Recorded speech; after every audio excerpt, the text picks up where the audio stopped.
I've got some tools laid up at my friend's, and most important are these two anvils. The one in front is exactly the same as my main anvil in Taiwan, and the one behind that is heavier, about 150 pounds. Most times when I travel back, I usually bring a few odds and ends. I brought a few things that I would find useful for tong making. I want to give a big shout out to Maciek Zepiorkowski.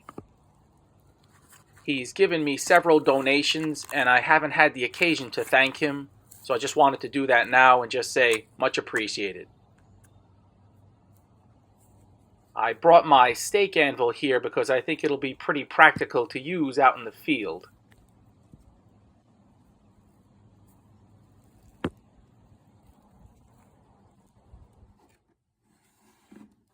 So I check what else I have laid up here, and it's less than I thought.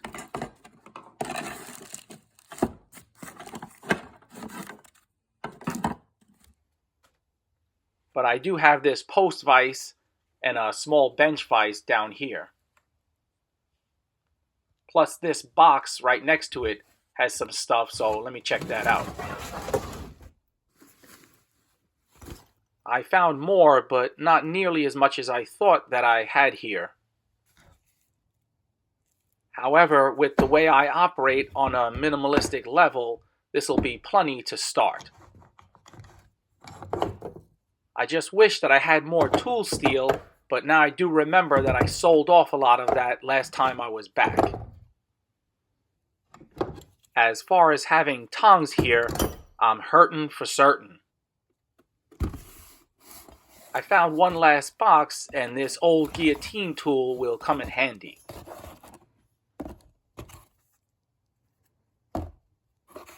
I'm especially happy that I found flat, blank dies. Now on to the home project. We poured the foundation. There was a 3-man crew, but I also helped out. Very professional, very nice work. I screeded and floated my shop pad. Not a professional job by me, but it'll work. So this is just a day later, and I'm really pleased. Lucky that we had really good weather during the pour, and I couldn't be happier with how it came out. So from my limited experience with projects like this, I at least know to clean up the crawl space floor some, get rid of any rocks, excess concrete, and level it off. Once we start doing the floor framing, an easy job becomes nearly impossible. I really like that they made accommodation in the stem wall for my drain to the septic as well as for my water main.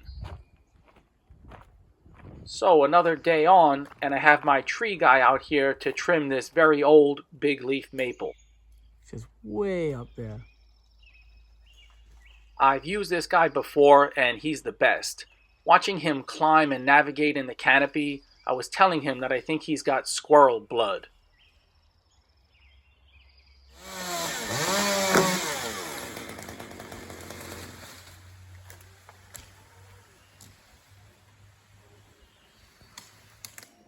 I'm not taking out this tree, but I just wanted to lighten the load on the house side and get rid of a few dead branches. Deer didn't waste any time to get over to the leaves. Got a lot more fooling around to do.